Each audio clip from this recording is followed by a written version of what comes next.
Good evening and welcome to the show. I'm Sharri. Here's what's coming up. New South Wales Police Minister Yasmin Catley accused of misleading Parliament and using offensive language towards the Jewish community. Our exclusive report in a moment.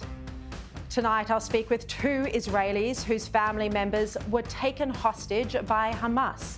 Their heartbreaking stories in a moment.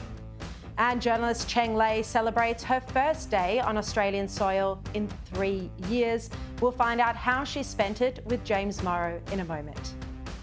You don't know how much your letters and your messages have helped me. What could I? But first tonight, the New South Wales Police Minister Yasmin Catley has misled Parliament and used offensive language when speaking about the Jewish community.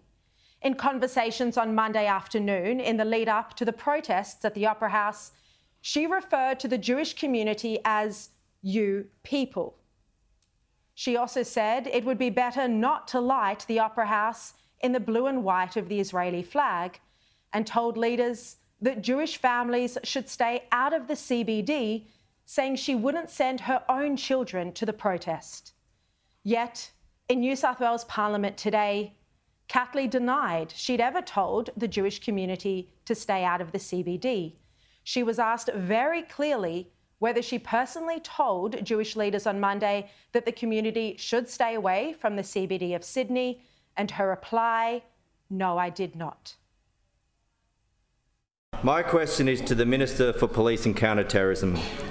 Did you or did you not personally tell any Jewish community leader on Monday that the Jewish community should stay away from the CBD of Sydney?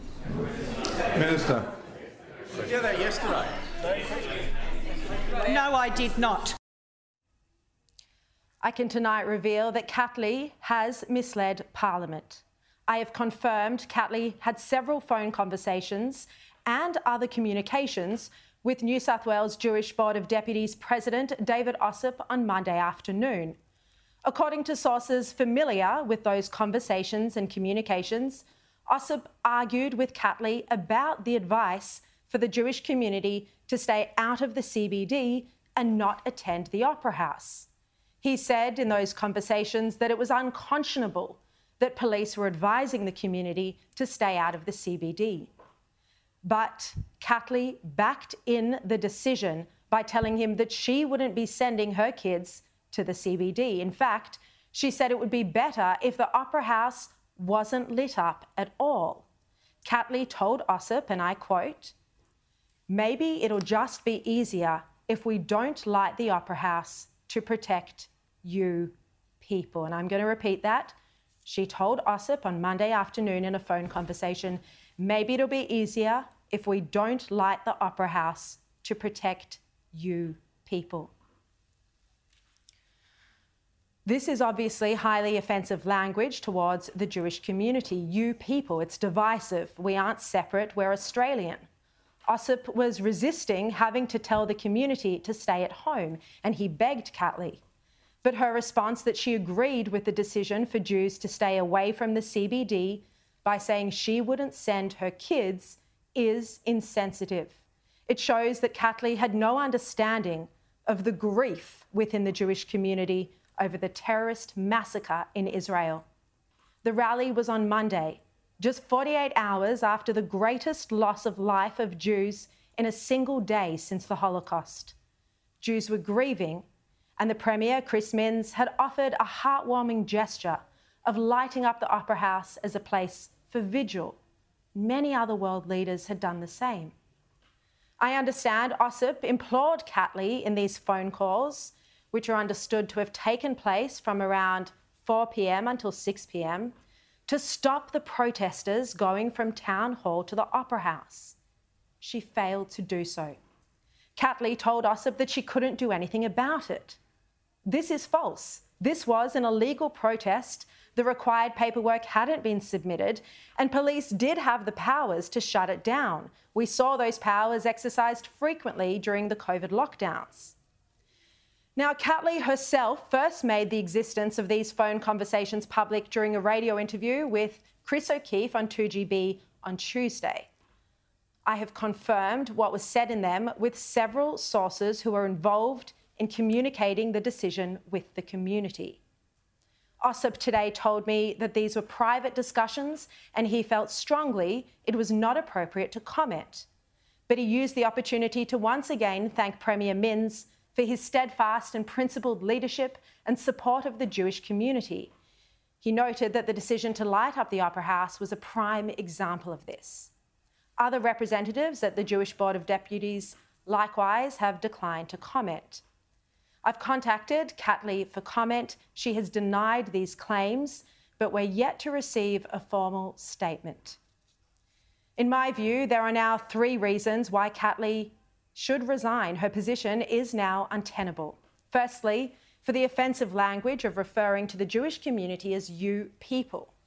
Secondly, for providing safe passage to an anti-Semitic rally where people chanted "Gas the Jews" and prioritising it over a peaceful vigil. And thirdly, for misleading Parliament. She said plain as day she did not tell Jewish community leaders to stay out of the CBD. She said that in Parliament today. She denied it in Parliament today, when in fact she did support the decision. She told leaders she supported the decision, and to back it up, she said she wouldn't be sending her own children. This is the last straw for an incompetent minister after multiple failures, including presiding over the cover-up of the tasering of 95-year-old Claire Noland. This is an incompetent and feeble police minister who failed to protect the citizens of New South Wales from hateful and anti-Semitic conduct.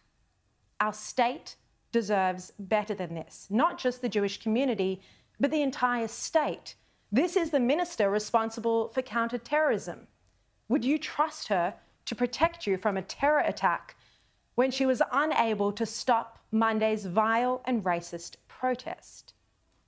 She was warned about it by the Jewish community leaders in those conversations on Monday afternoon, but she shrugged her shoulders and said there was nothing she could do. Then she refused to apologise when she was called upon to do so in Parliament this week. The minister owes our community, our Jewish community, an apology. The minister would apologise for what happened last night, and she has not come close. So, Minister, if you could be directly relevant. The New South Wales Police Force recognises and supports the rights of individuals and groups to exercise their rights of free speech and peaceful assembly. However, the first priority for the New South Wales Police is always the safety of the wider community.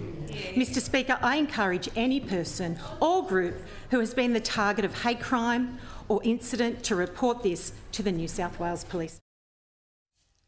Now, New South Wales Premier Chris Minns has been incredibly supportive towards the community this week. He's been amazing, and he had to step in and clean up Yasmin Catley's mess on Wednesday and apologise for the protest after his minister had refused to do so. I really want to make it clear to the Jewish community that I want to apologise to them, specifically on behalf of the government and myself as the Premier of New South Wales. And it's worth noting that Chris Minns' speech last night at the vigil couldn't have been stronger or more supportive. And here's some of what he had to say. Some of you are hated and targeted, sight unseen, character untested, simply and only because you are Jewish. And it is with eternal sorrow that I acknowledge that some of that hatred was seen in your own city, and I'm deeply, deeply sorry for it. And that vigil was attended by around 12,000 people last night. It was highly moving. And it's worth me also saying that while we've been highly critical of some of Albanese government's ministers, including Tony Burke and Chris Bowen, the Health Minister Mark Butler attended the vigil last night and he was extremely strong. He couldn't have been stronger. Peter Dutton and Mark Speakman were also very supportive, and as you know, I've had both of them on my program this week. United States President Joe Biden again gave a public statement about this war today. He said it was the deadliest day since the Holocaust. But he also reportedly urged Israel to follow the rules of war. Unusual comments perhaps when this was an utterly unprovoked attack, and these Hamas terrorists have just beheaded and slaughtered innocent babies, children, pregnant women, and entire families. This attack was a campaign of pure cruelty, not just hate, but pure cruelty against the Jewish people. And I would argue it's the deadliest day for Jews since the Holocaust. The deadliest day since the Holocaust. And in Israel, there have been a new wave of attacks and strikes from Gaza, with a rocket being fired into an Israeli hospital and supermarket. The tragedy of this war continues. Now, I want to warn you, this image that I'm about to show you is deeply distressing, and we've had to blur parts of it. But Prime Minister Benjamin Netanyahu has posted this horrifying image of a blood-soaked child's bed. He writes in the caption, quite rightly, that Hamas is worse than ISIS.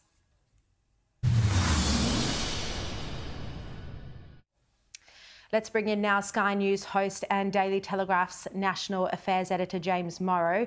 James, thanks so much for your time. Look, what do you think now about New South Wales Police Minister Yasmin Catley's position in light of these revelations? Well, not just in light of these revelations, Sharri. I actually think she should have gone long ago. But these allegations, these revelations that you've put forth tonight are just incredibly damning. If she said, you people, I mean, you people, what is this all about? What is the message that this is sending? You know, Sydney and Australia took huge numbers of Jews after the Holocaust, and now they're being told that they can't come together by the police because, oh, well, some anti-Semitic thugs don't want to let them. I mean, there's a few things also that need to be unpacked here. First of all, you know, you cannot live in a society, a free society, where thugs get to decide who has the right to demonstrate and march and who doesn't. That is the job of the police. But the second thing here that also needs to be unpacked, Sharri, is this doctrine of safetyism that overarches this here. You know, you heard her in the Parliament there saying, our number one priority is keeping people safe.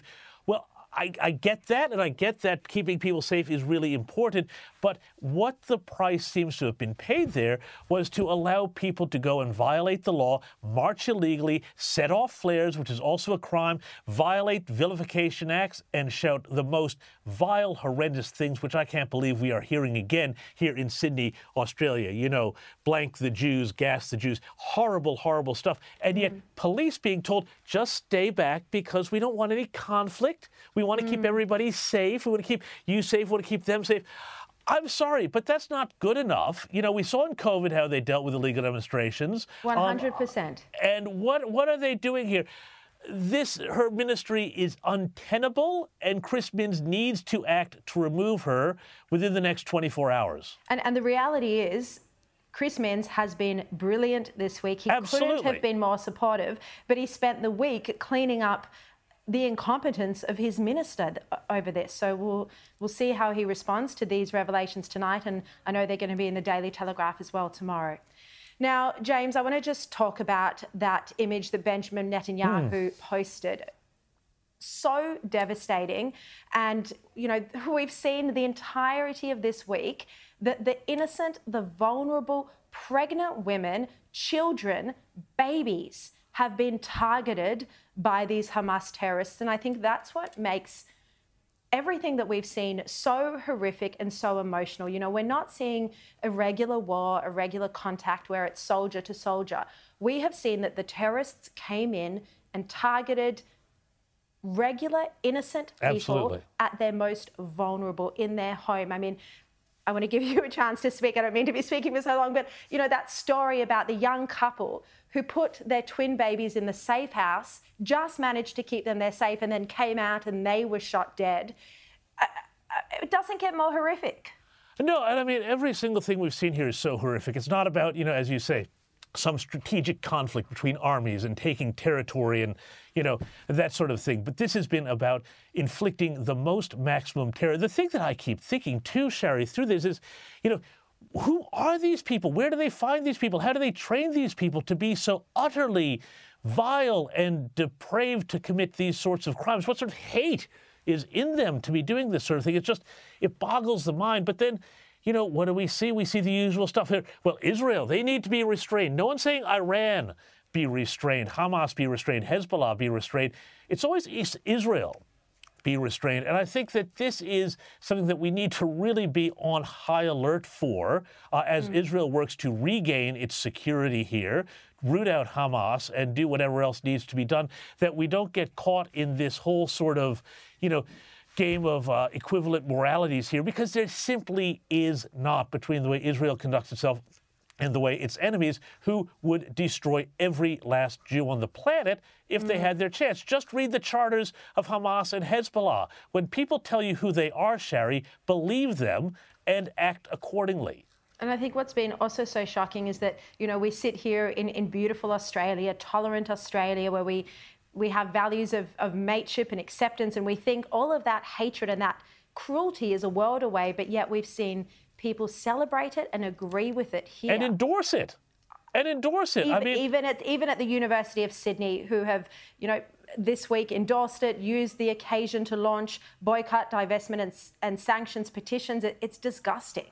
Well, it is. And, this is really where there's a dividing line here, between civilization and barbarism. And I'm sorry, but that's the only way that you can think about this. And there is a big group of people on the progressive left, not all people on the left, many are very honorable on this, but who have a real problem with Israel, have a real problem, frankly, with Jewish people, sympathize with the Palestinians, and sympathize with anybody, who has this real sort of violent streak against the West, because that's really what we're talking about here.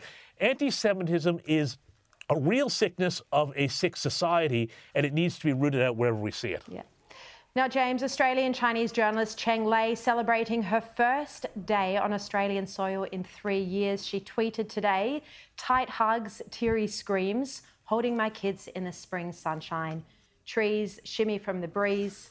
I can see the entirety of the sky now. Thank you, Aussies." I mean, a wonderful occasion.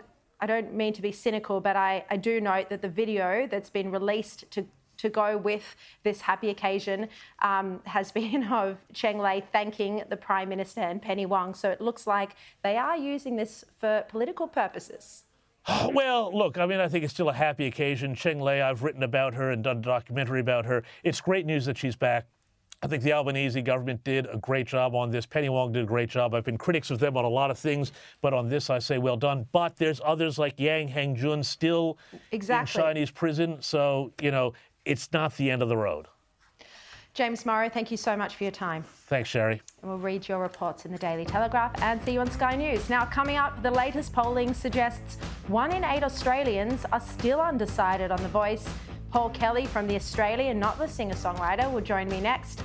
Plus, the Israeli woman taken hostage by Hamas. I'll speak with her nephew next.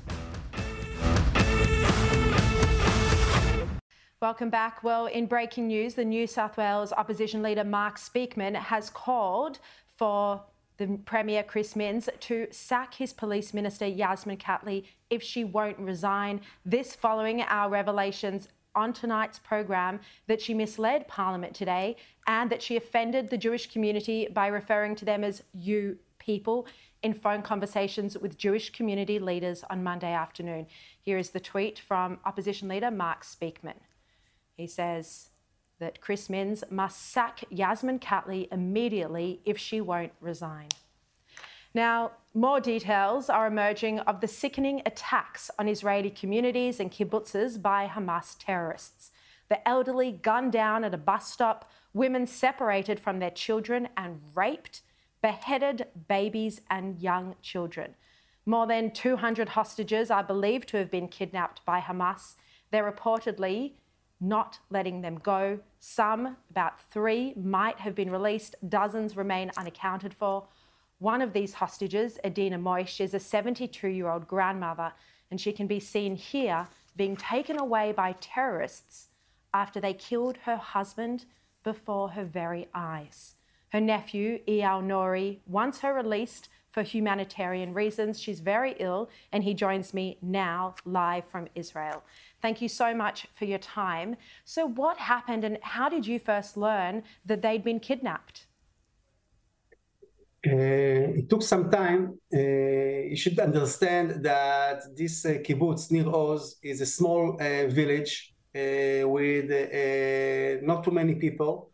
And they lived there together with their son, Amos Moshe, who stayed few houses nearby with his 5 children in the safe room. Now, the safe room is intended to protect against missiles. It was not intended to protect against murders that coming to slaughtered house by house. And he stayed in his room for 7 hours, holding the handle, not to let them open the door. And they shot at him, they threw grenades, they burned the house. The door was heated in a way that he got burned in his hand because it's a metal door, but he didn't open the door.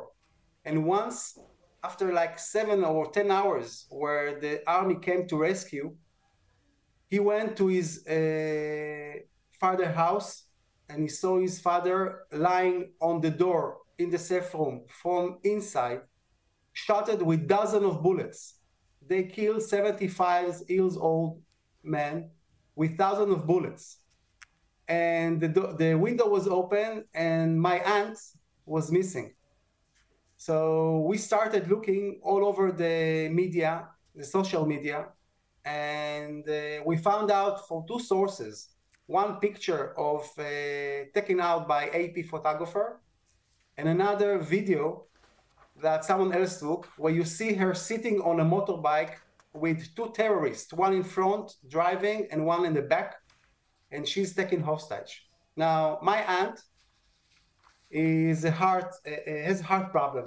She had a pacemaker implant in her heart about 4 years ago. She needs daily medication. She's not a healthy person. And this is, you know, small tragedy, my family, compared to all the tragedy that we hear, that what they did in this and others. You know, they took pregnant women with a knife, cut her baby out of her stomach, and tied her to a motorcycle where her baby is tied behind her with from her belly. These scenes are not by freedom fighters. They are not freedom fighters. No, of course not. They're the most despicable terrorists. And as your Prime Minister said in a social media post today, they are worse than ISIS. I mean, cutting an unborn baby from a pregnant woman's stomach, beheading babies, slaughtering babies and children, it doesn't get more inhumane. Eyal, how hopeful are you or not that your family will be released? We are working in a campaign to show her picture worldwide. I want the name Adina Moshe will be heard. I want the name of Said Moshe, which was my uncle, will be heard. I know, and everybody knows, the Hamas is holding her. Everybody knows that they are responsible for her life, and she needs to get medical medication. We hope. We tried through my partners, and I have a lot of partners in the Palestinian side, which we are working with them in Bethlehem and in other places. We try to get their assistance, sending her medication, but currently it's impossible.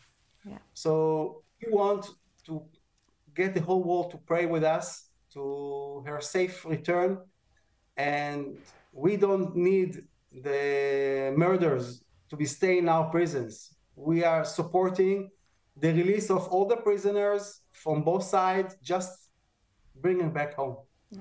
All right, Eyal Nouri, thank you so much for joining us to speak to Australia tonight, and we wish you and all of your family and all of your countrymen love and prayers. Thank you. Thank you very much for the opportunity telling your story. It's a pleasure. Now, with just 2 days to go until the Voice referendum, millions of votes are still to be cast, and campaigners insist it's not over until it's over. Resolve polling for the Sydney Morning Herald released this week showed that 49% of voters opposed the Voice, 38% were planning to vote yes, and still 13%, which is around 1 in 8 voters, were undecided. The Australian's editor-at-large, Paul Kelly, joins me now. Wonderful to see you again, Paul. What's your prediction for Saturday? I'm not making a prediction, Sharri. All I'll say is that the polls have indicated now for quite some time that this referendum is likely to be defeated. But the Yes campaign has waged a very, very strong and effective campaign right to the very end. As you've just highlighted, a number of people are undecided. And so this could still go either way, although one would have to say because of the polls, the no case would deserve favouritism at this point. Look, if it is a no outcome, what do you think the main reason is for this? And do you think it is, as some research suggests, that the Albanese government chose not to release detail about how this would work? I think if no prevails, the main reason will be the contentious nature of the proposal. I mean, quite contrary to what the Yes camp has said right from the start, this is a very significant change to the Constitution. It's putting a group rights body based on ancestry into the Constitution. This, by any test, is contentious. It was inevitably going to raise issues concerning equality and also issues concerning race. And I think these difficulties were compounded by the decision of the Yes case not to release all that many details about the voice, although I do understand the reasons for that decision. But I think at the end of the day, history tells us that if you want to have a successful referendum, the proposal has got to be simple, it's got to be uncontentious, there can't be legal and political disputes about it, and it's got to have bipartisan support. And in that sense, of course, the Yes case violated all those norms that are normally associated with a successful referendum passage. How much do you think the cost of living crisis and the clear fall in Albanese's own popularity? I mean, he had a long honeymoon, and this year there's been scandal after scandal after scandal. He's handled multiple things very poorly. How much do you think this has played into the likely referendum result or the sentiment towards no, given that it's Albanese fronting this campaign, asking people to vote yes? I don't think Albanese's popularity's been an important factor at all. I mean, this is not a vote about Albanese's standing. This is not an election. It's not a vote of confidence or no confidence in the Prime Minister. It's a vote about a particular issue. I think the cost of living difficulties has been a factor because we know from the polling that the voice is not seen as a priority by the Australian electorate. The electorate is concerned about other issues.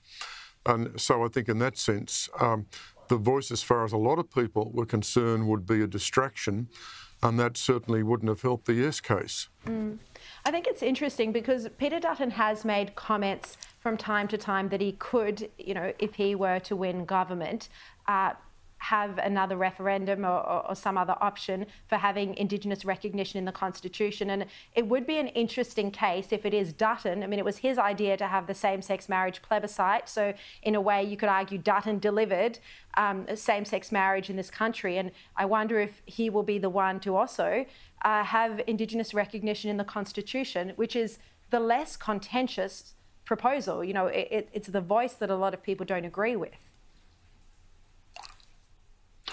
I don't think so. I think any future referendum about recognition is a long, long way off. I mean, for a start, Peter Dutton would have to become Prime Minister, so that won't happen tomorrow. If he did become Prime Minister and wanted to pursue this idea, there would have to be a very long period of consultation. He would have to win significant support from the Indigenous leadership for any such referendum. I think the Australian public would be most unenthusiastic about some new referendum about recognition. So I think this would be a very long way off. Look, just finally, how do you think this will impact on Albanese's leadership? You know, I know you've said it's not a referendum on him, but, you know, this was one of the main things that he announced on election night. He said he was planning to implement the Uluru Statement from the Heart in full. So how much will this damage his political standing? Well, that depends on how he responds.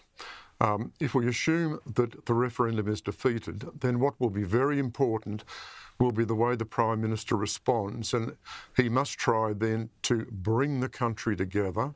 He must attempt to repair the divisions. He must attempt to be constructive. Now, if that's how he responds, I think at the end of the day, the referendum defeat won't do him all that much damage because at the time of the next election, the voice won't be an issue. The government will be judged by other issues, whether it's cost of living, inflation, power prices, real wages, cost of living, living standards and so on. So I think the opposition has got to be particularly careful, thinking that if the voice goes down, this will do ongoing and severe damage to the Prime Minister. I think that's a wrong judgment. And I think if the opposition forms that judgment, then it's in danger of making the same sort of historical mistake that Anthony Albanese's made in terms of pushing the referendum in the first place. All right, Paul Kelly, thank you very much. Really appreciate your insights. Just a couple of days out now from the referendum. Thanks for your time. Now coming up, calls for the New South Wales Police Minister to step down after our revelations tonight that she referred to the Jewish community as "you people." I'll discuss this with Bronwyn Bishop and Jason Morrison next. If you're just tuning in, here are the top stories you need to know tonight. Opposition Leader in New South Wales, Mark Speakman, has called for New South Wales Police Minister Yasmin Catley to resign after I revealed that she misled Parliament and referred to the Jewish community as "you people." A man has been charged over a confronting anti-Semitic incident involving 4 teenagers, a car and in an Israeli flag in Sydney's east. Consulting giant PwC faced a Senate grilling today for breaching the trust of the Australian government through the tax leak scandal. And large parts of New South Wales are under extreme fire danger today because of hot, dry conditions and strong winds. All right, let's bring in tonight's panel. Bronwyn Bishop, former Speaker, and commentator Jason Morrison. Great to see you both. Look, let's start with the Opera House protests and whether New South Wales Police Minister Yasmin Catley's position is now untenable. I've revealed on the show tonight that in private conversations with Jewish community leader David Ossip on Monday afternoon, she referred to the Jewish community as "you people," and she said that maybe we shouldn't light up the Opera House to protect you people. It's also clear that she misled Parliament. Today, she said she had not told the Jewish community to stay out of the CBD, when in fact, my understanding is she did say that in those phone conversations, saying that she wouldn't be sending her children to the CBD. Bronwyn, what's your reaction? She's totally unfit to hold that position. And it's a dreadful thing that it is true to say that anti-Semitism is embedded into the socialist left. And really and truly, the reaction of so many of them has been an absolute disgrace. And when you look at the reaction about Penny Wong saying you have got to have restraint, or Albanese taking how many days to get there to actually speak to the people who have been invaded. These are the sort of people who would blame Poland for bringing on World War II because Hitler invaded Poland. The fact of the matter is that the image of what happened in Germany as a result of anti-Semitism will be a blight on the human nature forever. And you cannot make it strong enough that this is a repeat performance. I mean, imagine a large man going in and picking a baby out of a crib and cutting its head off. With that sort of image comes the image of somebody like Dr. Death at Mauthausen concentration camp, who would do similar things but with a human being. It is just not on to say there is moral equivalence. There is not. And the left have to wear it, and she should go. Look, I saw today on social media there was some denial of whether beheadings had occurred or not, but the children and the babies' bodies have been discovered. The babies' bodies are in body bags. There are 40 baby and young children's bodies in body bags. They have murdered babies, Jason. Oh, well, I mean, look, there's a whole lot of recoding of language going on right now to try to back away from, you know, talking about this like as it really is. There's a whole lot of kind of, you know, the pro-Palestinian kind of coded wording that's coming out even in, I mean, I heard it on the ABC. There's someone in the ABC Canberra press gallery who's almost retweeting Palestinian propaganda today. You've got, and then you speak about Minister Catley in New South Wales. You know, I mean, the Minister for the MUA, the Minister who is essentially the most left of as left you can go in the Labor Party, and I'm not shocked that they are her words, as you've reported today. I think she's condemned by her actions before you go to her words in private. Her words in private just seal the deal, but her inaction and her incapability on this, and it's not like Minns, the New South Wales Police Minister, doesn't have the right people in his pack to be able to be the police minister. I mean, he's got Greg Warren, who's a member for Campbelltown, who's an ex-military guy. Hugh McDermott, who's a doctorate level kind of expert on terrorism and policing, and they get looked past so that a factional deal can be done so that someone who's a B grader, C grader, like Catley, can actually get to that job. That just tells you a lot about, unfortunately, where Labor's at. But Jason, don't forget the Greens. Oh, yeah. The Greens are an do we have to go there? Yes, we do. Well, the Greens were literally encouraging people to attend the protest. So we should be calling them the fascist Greens, because what bound together Hitler's National Socialists and Mussolini's fascists was anti-Semitism, and that's where the Greens party lies. But don't forget, on the far fringe of Labor, the far left fringe of Labor, this stuff just simmers too, and they don't say it. I agree. They don't sort of say it as loudly and proudly, but they kind of dress it up in language and use cliches and whatever else, but they actually mean the same thing. But remember that Albanese went to London to be with Jeremy Corbyn.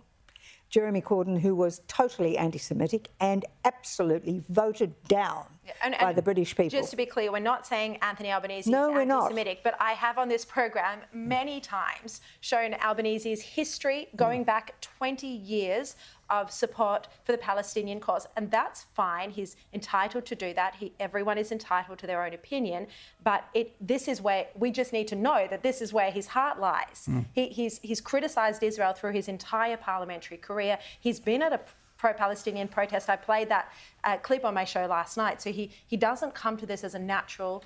I would say he's the Prime Minister who has supported Israel the least, you know, unlike Scott Morrison, who we're about to speak about, or Tony Abbott, or Malcolm Turnbull, or Bob Hawke, or many others. Bronwyn, don't you think? Or John Howard. I don't want to miss anyone out, who've been great friends and allies of Israel. Absolutely they have. And, you know, I don't refer to Albanese as Albanese the Trot for nothing.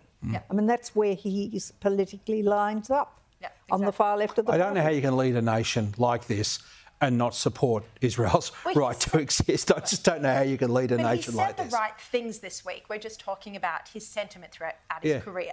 Yeah, it's the wink and the nudge. It's the wink and the nudge. It's all through the history of the man, and it's all through the support base that he comes from, the far left of Labor. Unfortunately, it's just it's sort of I mean, it's in their show bag. When they hand them out at university, it's in their show bag. And I listened to an interview with a young Jewish woman from Sydney University, afraid to be there, and because she had an Israeli flag. Yes. She was absolutely screamed at, called hideous things by the people who were manning the pro-Palestinian, which is code for anti-Jewish booths. It is so...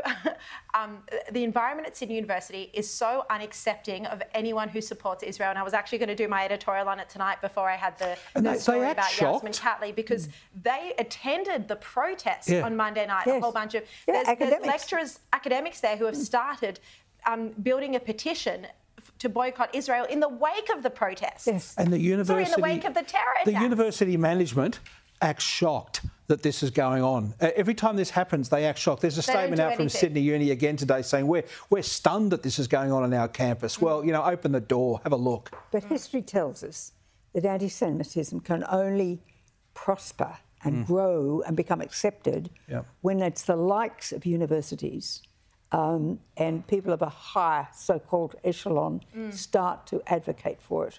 And that's why what happened at Sydney University today, and with those academics boldly coming out as they did, is really so worrying. And that's where the Prime Minister should be showing leadership, and it's not there. You can only imagine if Tony Abbott was still Prime Minister, or Scott Morrison or John Howard, how strong the language would have been this week. You know, the natural outrage. Absolutely.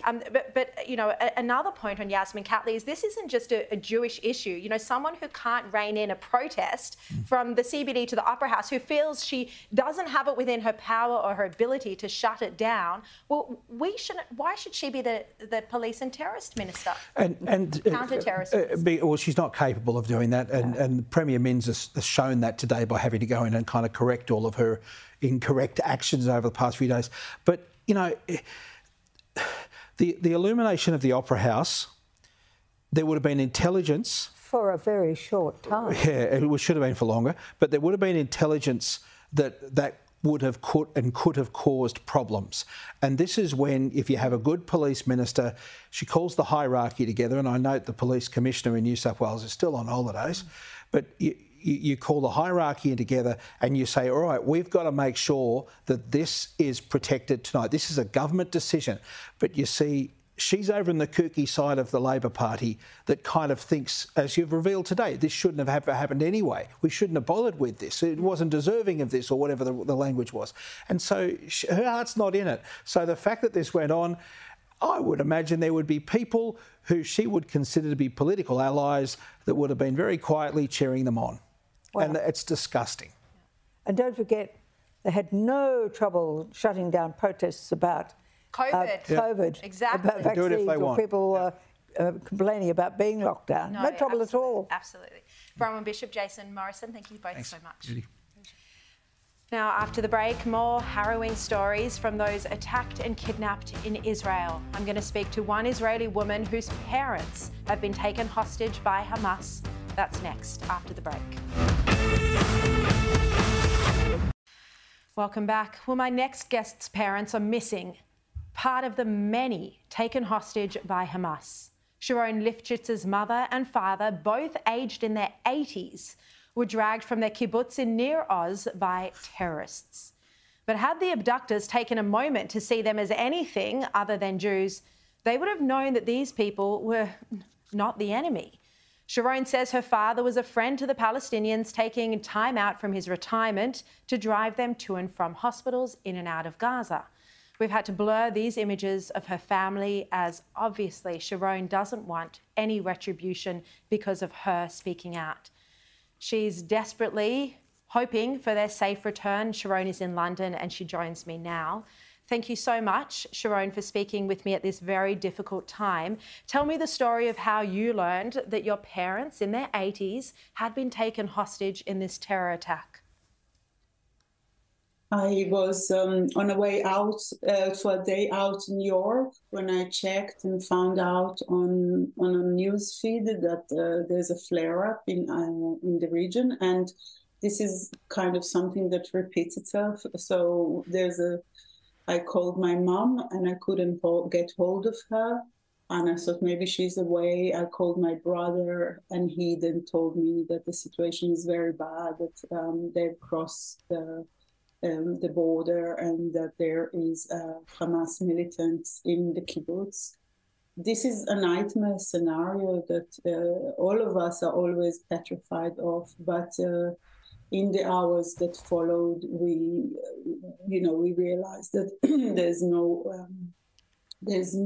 army there. There wasn't any army there for 7-8 hours. They've made of it as their own.